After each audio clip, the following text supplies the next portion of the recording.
সবাইকে স্বাগতম আমার চ্যানেলে। গত ভিডিওতে আমরা দেখিয়েছিলাম আমাদের সাংহাই থেকে উশি যাত্রা বুলেট ট্রেনে করে।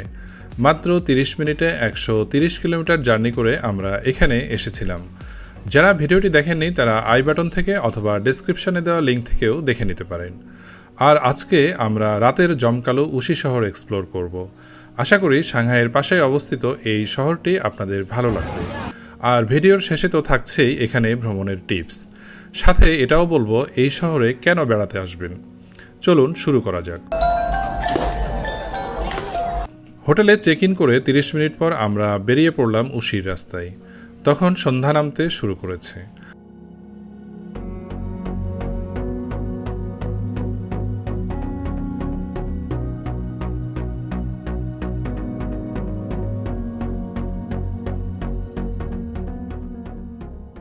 আমরা কয়েকটা কাপড়ের দোকানে ঢুঁ মারি। আমরা এখানে কিছু কেনাকাটা করেছি। সাংহাইয়ের তুলনায় এখানে কেনাকাটা অনেক সাশ্রয়ী। এক দোকানে ঢুকে দেখি সেলস গার্লরা আমাদের দেখে বেশ কৌতূহলী। তারা জিজ্ঞেস করলো আমরা কোথা থেকে এসেছি। আমরা বললাম বাংলাদেশ থেকে, কিন্তু তারা বাংলাদেশ নামটা চিনল না। আমি তখন ট্রান্সলেটর অ্যাপে বাংলাদেশ লিখে ট্রান্সলেট করলাম।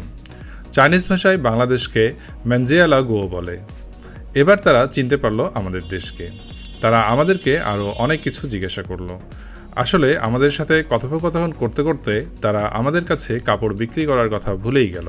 এই অভিজ্ঞতা আমাদের একটু অবাক করলেও বেশ ভালোই লাগছিল তাদের আন্তরিকতা দেখে।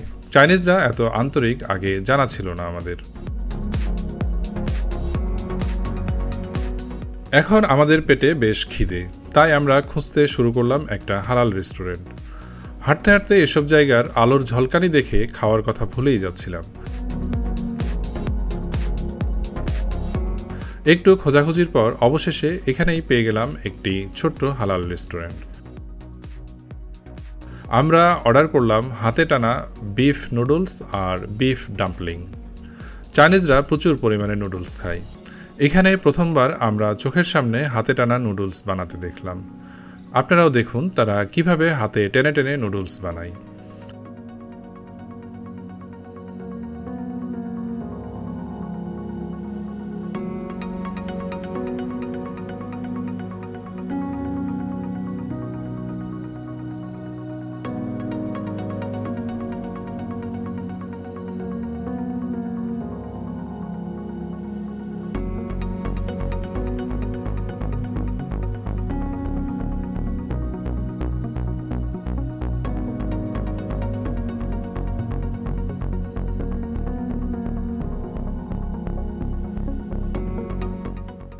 আমাদের খাবার রেডি হয়েছে। খাবারের সাথে এই সেদ্ধ গরুর হাড্ডির ক্লিয়ার স্যুপ তারা ফ্রি দেয়। এই স্যুপের স্বাদ ছিল অসাধারণ। অন্যান্য খাবারও ভালোই টেস্টি ছিল।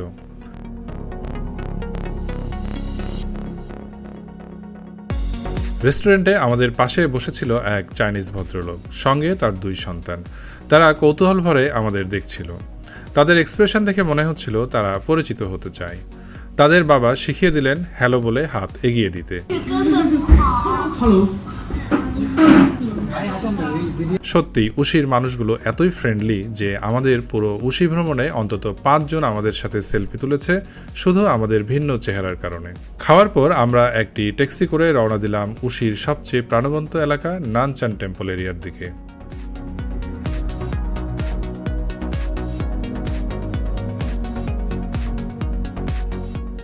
আলো ঝলমলে প্রশস্ত রাস্তা দিয়ে এমন একটা কমফোর্টেবল ট্যাক্সিতে যেতে সত্যিই খুব ভালো লাগছিল। দিনের বেলা এই জায়গাগুলো দেখে একবারও মনে হয়নি রাতে এমন রঙিন সাজে সাজবে।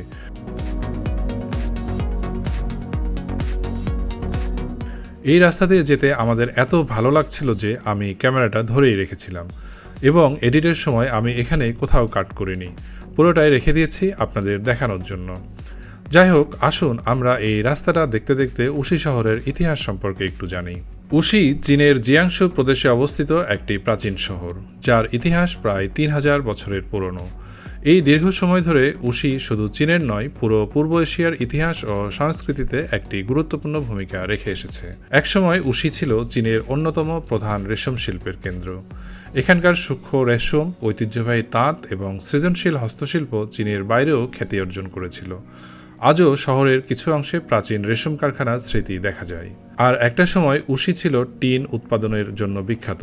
ধীরে ধীরে ক্ষয় হতে হতে এখন আর তেমন টিন উৎপাদন হয় না। সেখান থেকে এই শহরের নামকরণ করা হয়েছিল উশি। এর অর্থ হচ্ছে উইদাউট টিন। উশিকে কখনো কখনো পৃথিবীর রত্ন বলা হয়। তার প্রধান কারণ এখানে রয়েছে মনোমুগ্ধকর পাহাড়ের সারি, শান্ত স্বভাব লেক, ঐতিহ্যবাহী বৌদ্ধ মন্দির আর শত শত বছরের পুরনো খাল ব্যবস্থা, যা একসময় শহরের পরিবহন এবং বাণিজ্যের প্রধান মাধ্যম ছিল।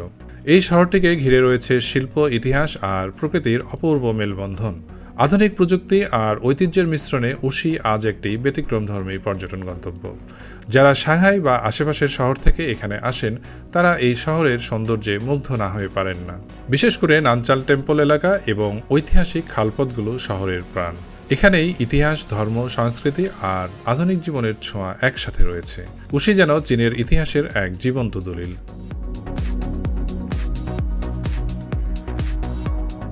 অবশেষে আমরা পৌঁছালাম নানচান টেম্পল এলাকায়।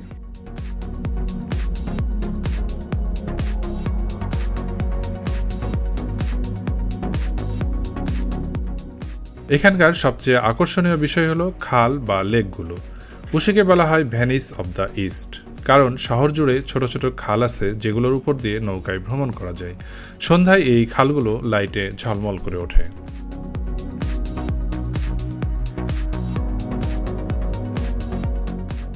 প্রথমেই আমরা ঢুকলাম স্ট্রিট ফুড এরিয়াতে। শুরুতেই মনে হচ্ছে ভিতরে ভালো কিছু দেখতে পাবো। সত্যি বলতে কি, আমরা একেবারে অবাক হয়ে গেলাম। চোখের সামনে যেন এক রঙিন খাবারের দুনিয়া। কত রকমের খাবার, কত রকমের গন্ধ আর আয়োজন, শুধু দেখেই মনটা ভরে যায়। দোকানগুলোর সামনে ভিড় লেগে আছে। স্থানীয় মানুষজন এক হাতে খাবার, অন্য হাতে মোবাইল। চারপাশে ধোঁয়া উঠছে গরম তাওয়া থেকে, ঝাঁঝালো সসের গন্ধ নাকে আসতেছে। তরুণ তরুণীরা লাইনে দাঁড়িয়ে আছে জনপ্রিয় স্টলে। কিছু দোকানে শেফরা চোখের সামনে খাবার বানাচ্ছে, আগুনে নাচতেছে চুলা, আর সেই সঙ্গে ক্রেতাদের আহ্লাদি চিৎকার। সব মিলে এক উৎসব মুখর পরিবেশ। এই আলো ঝলমলে রাস্তায় হাঁটতে হাঁটতে আমরা দেখতে পেলাম বিভিন্ন রকমের স্ট্রিট ফুড স্টল। এক একটা যেন এক একটা চমক। চলুন দেখি কি কি আছে এই মজার স্টলগুলোতে। প্রথমেই চোখে পড়ল রোটেটিং ওয়ার্মারে চিকেন লেগগুলো গ্রিল করা হচ্ছে।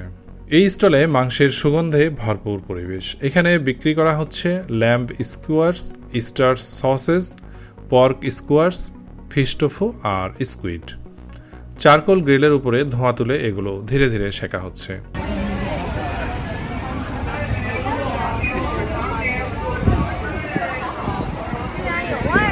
এখানে দেখলাম একটা ট্রেতে ওয়েস্টার রেডি করা হচ্ছিল।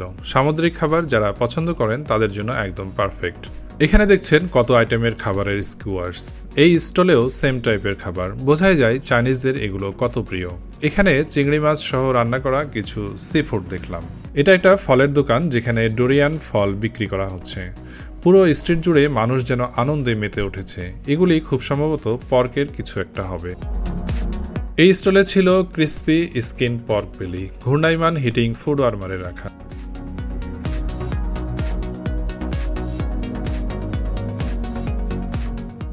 এই খাবারগুলো দেখে মনে হচ্ছে হোপিয়া। এটাই ফিলিপাইনের জনপ্রিয় পেস্ট্রি, যা এখানে গ্রিডলে গরম করে পরিবেশন করা হচ্ছিল।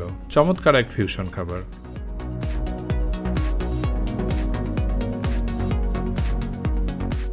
এখানকার মানুষ এভাবে আমাদেরকে ওয়েলকাম করছিল পুরো সফর জুড়ে।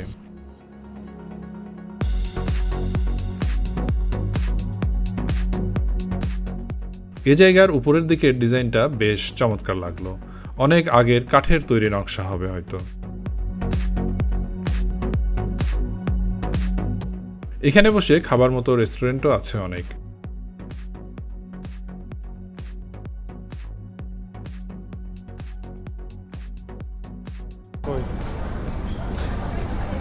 এই স্টলে রয়েছে বাহারি সব তাজা ফলের সমাহার।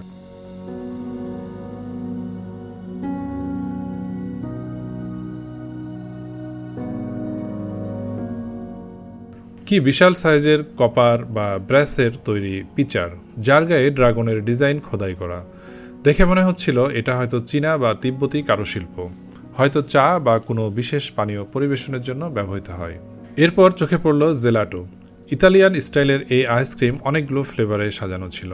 জেলাটো মানেই একটু ঘন, একটু ক্রিমি আর ফ্লেভারে ভরপুর। এই স্টলে বিক্রি হচ্ছিল ফ্রাইড সসেস, কাঠিতে গাঁথা। এগুলো চাইনিজ স্ট্রিট ফুডে খুবই জনপ্রিয়। এবার আসল চমক, ছোট ছোট রান্না করা কচ্ছপ। স্টলের ব্যানারে লেখা ছিল, যদি আপনার ভালো না লাগে তাহলে টাকা ফেরত। এ ধরনের সাহসী দাবি খুব একটা দেখা যায় না। এখানে বিভিন্ন প্রজাতির পাখি বিক্রি করছে, বাচ্চা কাচ্চারা বেশি উৎসুক এখানে।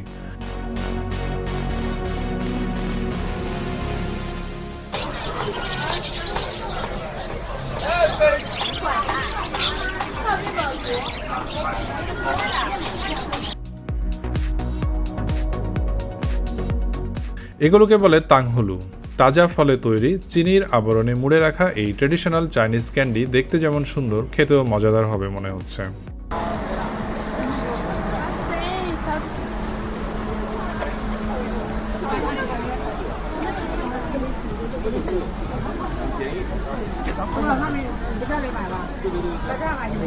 কিউট কিউট সব বিড়াল ছানা বিক্রি হচ্ছে এখানে।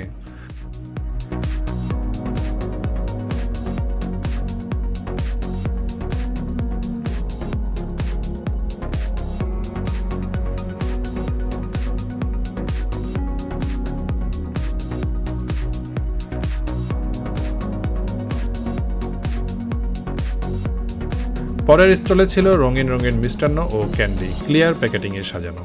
আমরা ভিডিওতে অনেক ফুটেজ নিয়েছি এখানকার খাবারগুলোর, যদিও আমরা কোনো খাবার খাইনি, কারণ নিশ্চিত ছিলাম না এগুলো আমাদের জন্য সুইটেবল কিনা। তবে চোখ আর মন দুটোই ভরে গেছে এই অভিজ্ঞতায়। এমন স্ট্রিট ফুড এরিয়া আমরা আগে খুব কমই দেখেছি। উশির এই দিকটা একেবারেই আলাদা। খাবার এখানে শুধু খাওয়ার বস্তু নয়, বরং একটা সাংস্কৃতিক উৎসব।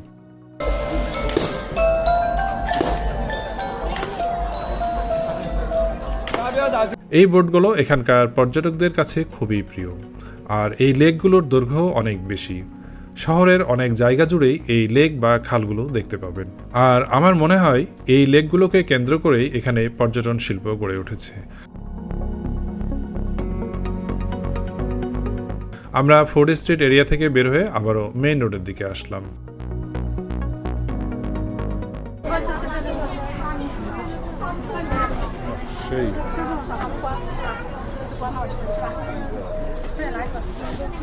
আমরা এখানে কিনলাম জনপ্রিয় বাবল টি বা বোবা টি। ঠান্ডা ঠান্ডা এই পানীয়তে চায়ের সাথে ছোট ছোট চুইং বলের মতো ট্যাপিউকা থাকে চাইনিজ তরুণ তরুণদের পছন্দের তালিকায় 1 নম্বরে। আমরা এখন রাস্তা পার হয়ে ওপারে যাব।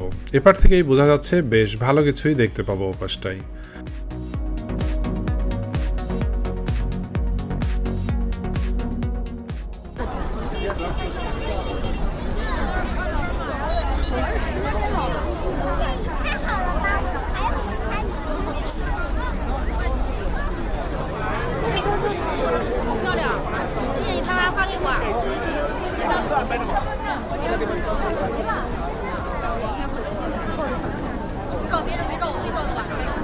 এখানে শুরু হয়েছে উশি শহরের একটি প্রাণবন্ত শপিং এলাকা।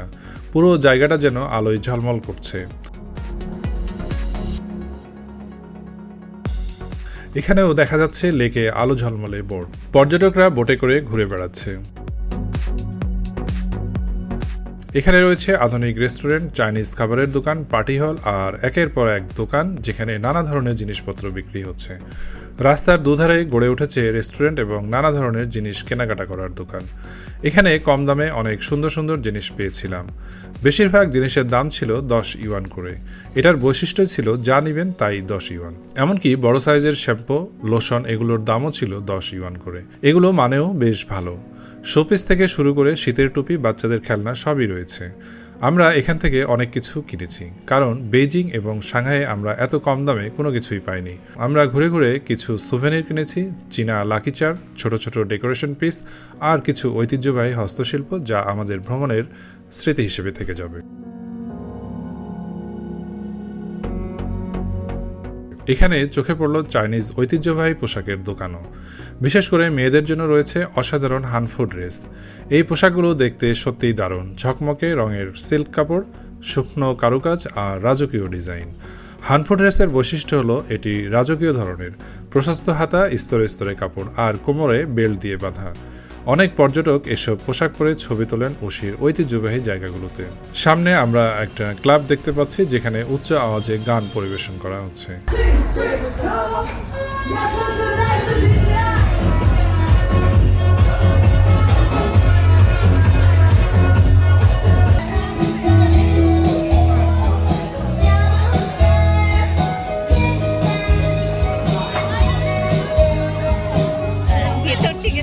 এই এলাকাটা শুধু কেনাকাটার জন্য নয়, বরং চীনা সংস্কৃতি আর জীবনের একটা জীবন্ত প্রদর্শনী বলেই মনে হলো আমাদের কাছে।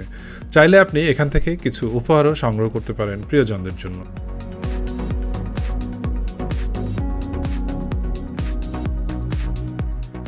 এই স্ট্রিট যেন শেষই হতে চাচ্ছে না।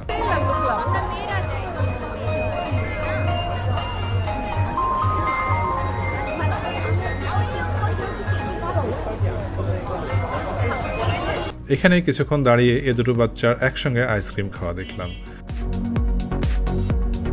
মেইন স্ট্রিটের দুপাশেও এরকম ছোট ছোট স্ট্রিট রয়েছে।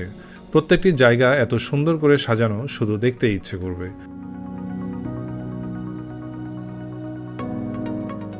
এসব জায়গায় খাবারের দোকানেই বেশি চোখে পড়ল। দেখুন সবগুলো কত সুন্দর করে সাজানো আর আলোকসজ্জা তো রয়েছেই।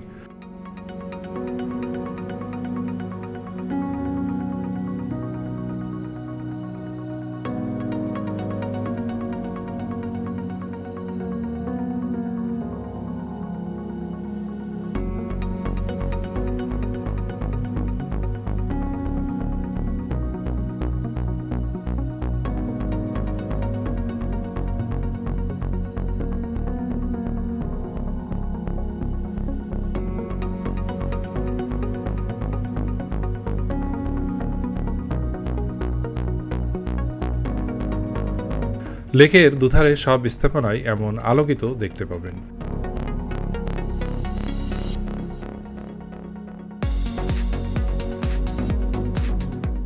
এই গেটটি চায়নার ঐতিহ্যবাহী স্টাইলে বানানো। আমরা এখানে দাঁড়িয়ে কিছু ছবি তুলেছি।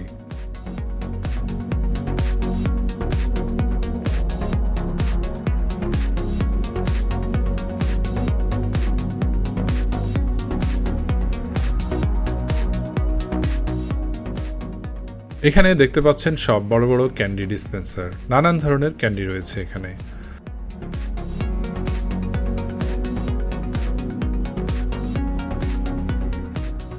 এই খাবারগুলোর নাম স্ক্যান করে দেখলাম, পর্ক দিয়ে বানানো কিছু একটা হবে। লোকাল একজনকে জিজ্ঞাসা করে জানতে পারলাম এই স্ট্রিট সামনে প্রায় আরও 3-4 কিলোমিটার রয়েছে। আমাদের পক্ষে আর এত হাঁটা সম্ভব নয়, তাই আমরা এখন ফিরতে ফিরতে এই ট্যুর সম্পর্কে অল্প কিছু তথ্য শেয়ার করি আপনাদের সাথে। আমার মনে হয় যারা সাংহাই বেড়াতে আসেন তাদের উশি শহরটা একবার হলেও দেখা উচিত। এটা সাংহাই থেকে মাত্র 130 কিলোমিটার দূরে। বুলেট ট্রেনে মাত্র 30 মিনিট লাগে। চাইলে আপনি সকালে এসে রাত 9টা-10টার মধ্যে ঘুরে ফিরে আবার সাংহাই ফিরেও যেতে পারেন। আপনি প্রায় রাত 11টা পর্যন্ত ফিরতি ট্রেন পাবেন সাংহাই যাওয়ার জন্য। আর চাইলে এখানে এক রাত থেকেও যেতে পারেন। হোটেল ভাড়াও সাশ্রয়ী। খুবই সুন্দর ও শান্তিপূর্ণ একটা শহর। বুলেট ট্রেনে আপ ডাউন ভাড়া পড়বে 1600 টাকার মতো। আর সাংহাই শহরে কেনাকাটা খুবই এক্সপেন্সিভ, তাই এখানে এসে আপনি কেনাকাটাও করতে পারেন সাশ্রয়ী দামে। এটাই ছিল আমাদের উশি শহর ঘুরে দেখার অভিজ্ঞতা। ভিডিও ভালো লাগলে লাইক, কমেন্ট ও সাবস্ক্রাইব করতে ভুলবেন না। আবার দেখা হবে নতুন কোনো শহরের গল্প নিয়ে। ভালো থাকবেন।